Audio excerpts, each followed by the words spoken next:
pomeriggio amici di Directa Sport, un saluto da Francesco Pala. Alle immagini di Mattia Massida vi giungono in diretta dal Palacoprom di Sesto. Stanno per schierarsi in campo Sesto Sardinia e Domuschia per la 10ª giornata di Serie C1. È rotolo il primo pallone al Palacoprom e il Sesto Futsal a giocare questo primo pallone. Aramu tocca palla per Tola che prova subito a servire in profondità.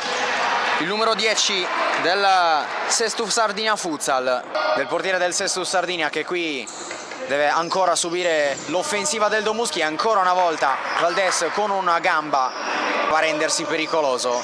Palla alzata qui proprio per Santos, la risposta con le mani di Valdes, non controllata da Trevisan. Allora può ripartire qui il Sesto Sardinia. Spanu, il tocco decisivo di Ledda. Valdes e poi Belleboni, scodella qui per Spanu. Spanu in porta di Santos, sempre Belleboni sul punto di battuta. Dall'altra parte Aramu si coordina, questo che prova ad avanzare. Tola deve puntare, salta l'uomo, Tola, la parata di Ledda. Qui Trevisan non sa che fare del pallone, qui prova a scaricare l'indietro su Ledda, c'è Spanu. Trevisan che poi scambia con il numero 13, prova a prendere spazio e andare in porta, non la tiene Valdes ed è l'1-0 del Domuschia. Ha segnato il numero 13 Caddeo, 1-0.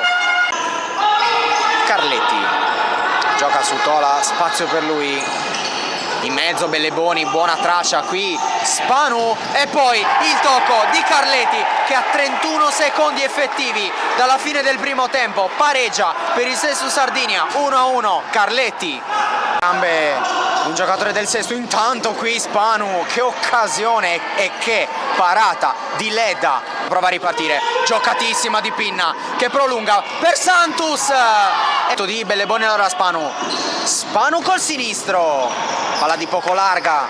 Trevisan, Pinna, palla per Tatti, il ramo, ancora Pinna, Trincas e poi Tatti traversa, Trevisan se la sposta sul sinistro in porta, giù non c'è fallo e allora Cabras può puntare. Cabras finta, la palla è buona ancora, c'è stato l'intervento di Valdes da parte di ambo le squadre e qui l'imbucata il palo.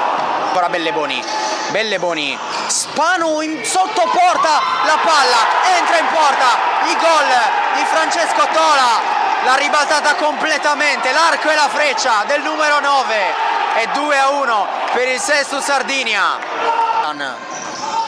Litarru poi perde palla, Versace e il 3-1 del Sesto Sardinia. L'abbraccio di squadra a 1 minuto e 3 secondi dal termine del match, forse l'ha chiusa il Sesto Sardinia. Aramu rischia tanto, Tatti in porta al lato del palo a 1 secondo